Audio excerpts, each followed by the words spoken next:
Okay, it is the afternoon of February 12th, 2017, in the lunar cycle Sometsiki-ism, the deceptive moon. This is our leap year.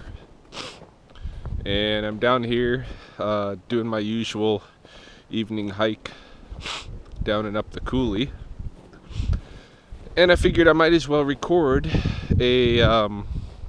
a weekly update, even though I'm several days late on what should have been the week.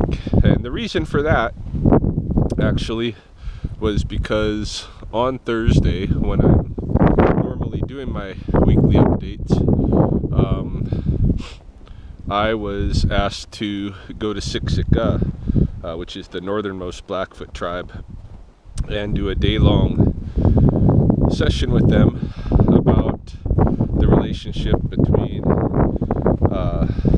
Blackfoot culture and Abraham Maslow's developmental psychological theories and his ideas on enlightenment management. So it was a fun day.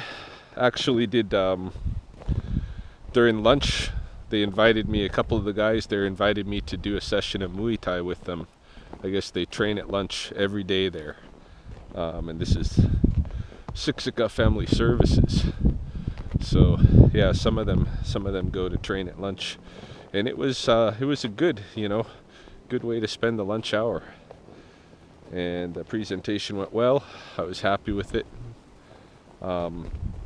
Most of my week has been, since I last updated at least, most of it has just been busyness, preparing for what's going to unfold tomorrow. Tomorrow is the rollout of my new program, the Apestot program.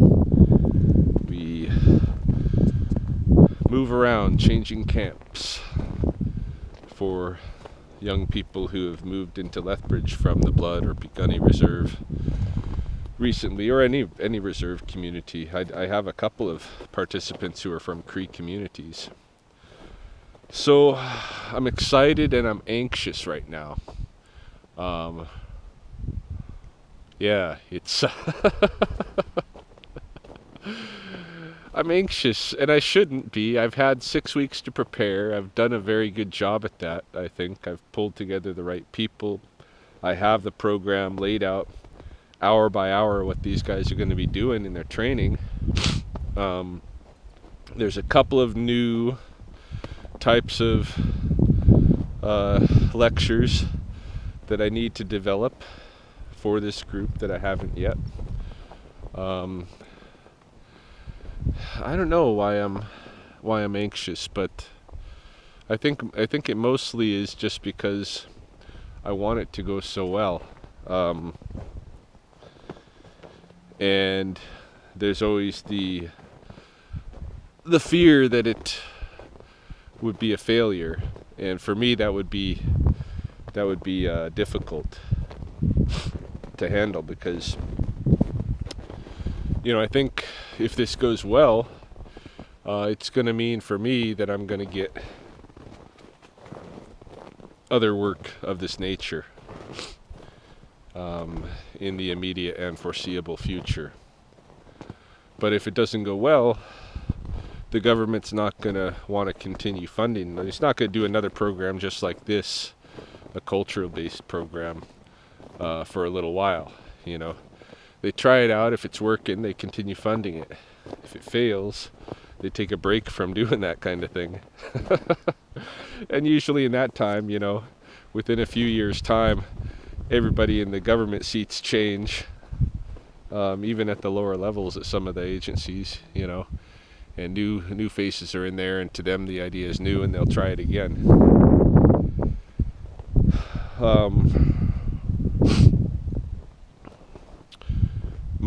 My guess is that it's going to go very well, but I'm anxious. It's all, riding on me to make it what it is going to be. I've had pretty much hands off by anyone else, in my organization. I've made the calls on what this is going to look like. So yeah, tomorrow I'm diving in. So all of my week was pretty much directed toward getting last minute things in place. And there's still some last minute things, like I brought a knife out here with me today because there's a couple of different types of plant pieces that I require for the offering we're going to make. We're going to do an offering sweat lodge ceremony on Sunday, or not on Sunday, on Wednesday, over at the University of Lethbridge, and that'll be interesting too, because about half of maybe even more than half of the participants in the program are women, and women really can't go into Blackfoot sweats. Well, they could, but it's actually, in the Blackfoot way, it's a diminishment of their status, because women don't need cleansing the same way that men do. Men don't have the direct connection, right? So men don't have a cycle their body goes through of cleansing by itself. And in today's, culture, there's a lot of people who are bringing in kind of Western values of women's liberation, and then when they see that women aren't allowed in sweats, they start feeling bad, like why aren't we good enough to go in the sweats? It's just the opposite. So I'll have my wife there to kind of work with the women, guide them along. But it's gonna be a long day, I think. It's hard right now. The soil's very hard. I did a sweat just yesterday. Yesterday we did the sweat, but actually the day before was the anniversary of my friend Narcissus' passing, and so his boys wanted to put on an offering sweat. They did one last year at the first anniversary, and so they wanted to do it again this year. And I thought it was important to be there. I was really exhausted yesterday. I just wanted nothing but to go home and go to sleep. But because of who it was and what it was behind it, I knew I had to go do the sweat. In any case, the ground is so frozen still. I mean, we are getting go beat sopo, like a broth wind, a chinook. It's coming in and melting everything.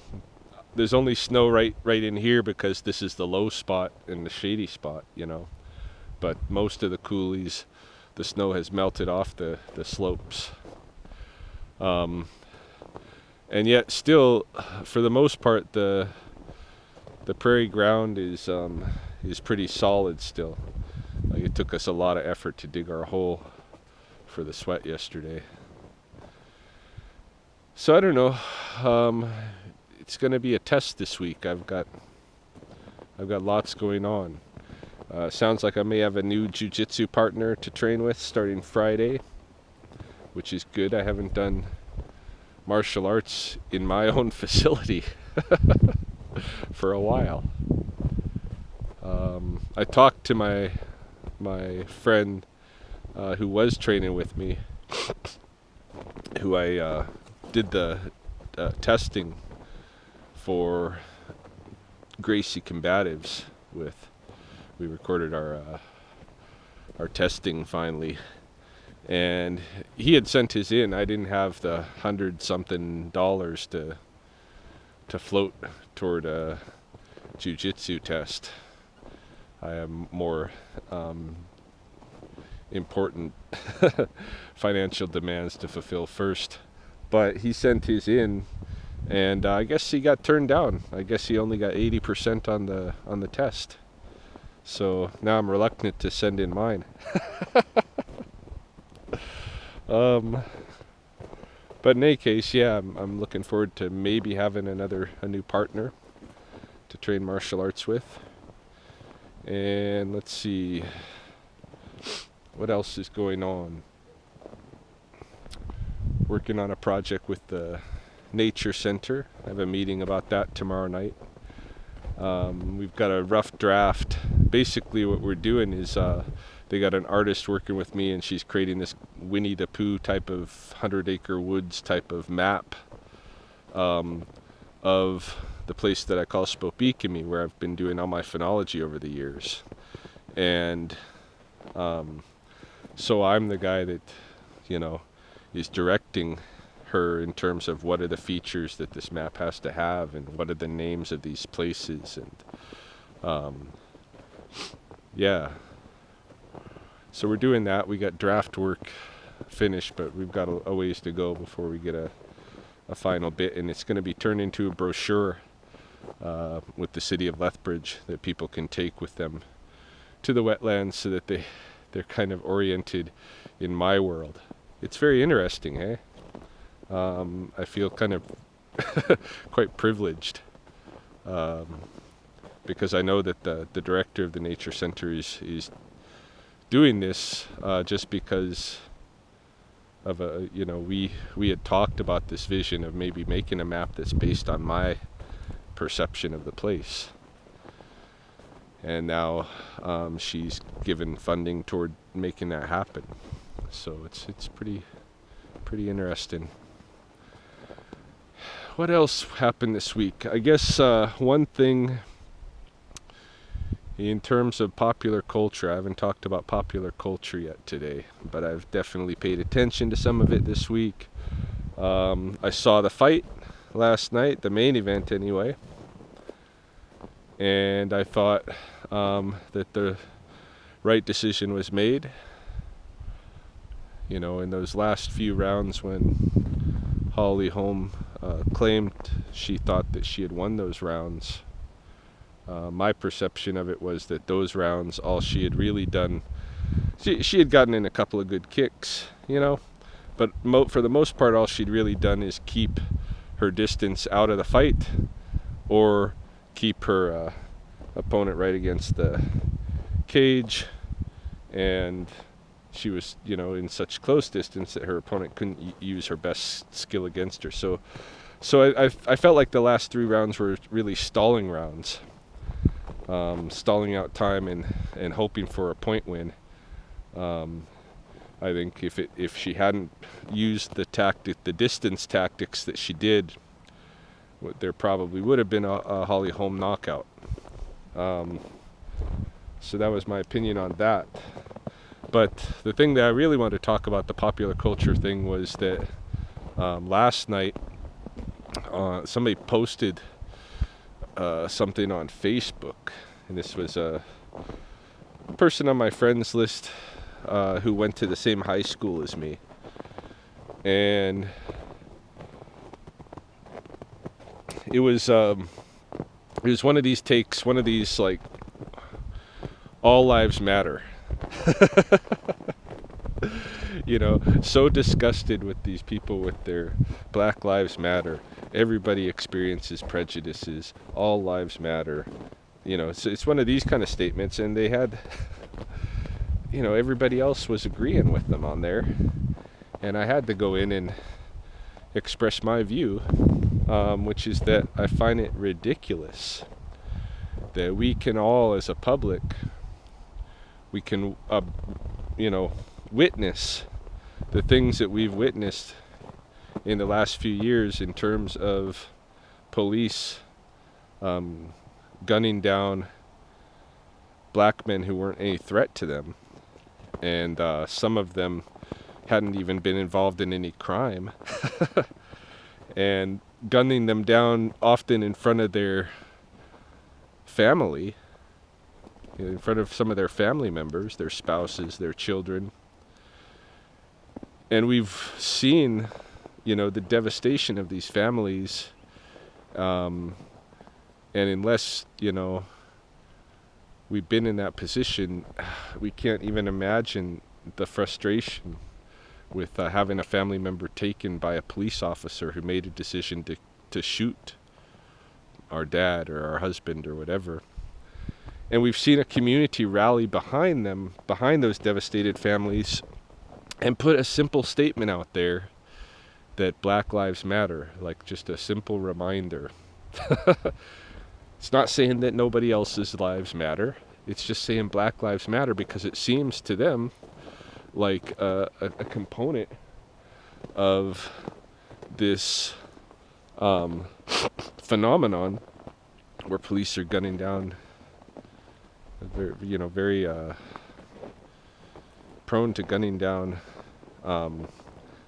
black men in what seems like fear. A component of that is also maybe that their lives don't matter as much, because if it was a white man in the same circumstance, even a dangerous circumstance where a white man has a gun, a lot of times the cops will hesitate far longer than they will if there's a black man. So it's a simple statement. All lives, or Black Lives Matter, right? And why would anybody take offense at that? How can you be so privileged as to witness all of that? Like, we all saw it. And then come away and say, and hear Black Lives Matter and say, oh, but what about me? when you're in this category of people who walks around feeling safe, so it was it's frustrating that to me that there's people who express a kind of I think it's a kind of a racism through that, even though what they're expressing, what they're yelling is, we're not racist. But that's probably because they feel like that's what they're being called. That's not what they're being called. It's not a label, all white people are racist. All it's saying is Black Lives Matter. That's all. How can you argue with that? They do. So, so I said something, and then she dumped me from the friends list. Hey, blocked me, so I wouldn't come back and harass them anymore while they pissed and moaned in their hidden racism. But yeah, it just got me thinking about that whole thing, because it's not something that matters. It's not an issue that matters to me, but it does bother me when I see like what's going on in the United States. There's still like so much racism, and now it's just coming out in the open and being expressed and normalized in a lot of weird ways. So yeah, that is I think that's my update for the week. I know it's not a whole lot of excitement, but for me there's a lot going on, and this week is going to be brutal, emotionally, and I think mentally, physically, it's going to be pretty rough. But I'm hoping it'll be a success, and that when I talk again on Thursday, if I talk again on Thursday, that I'll have good things to report. Again,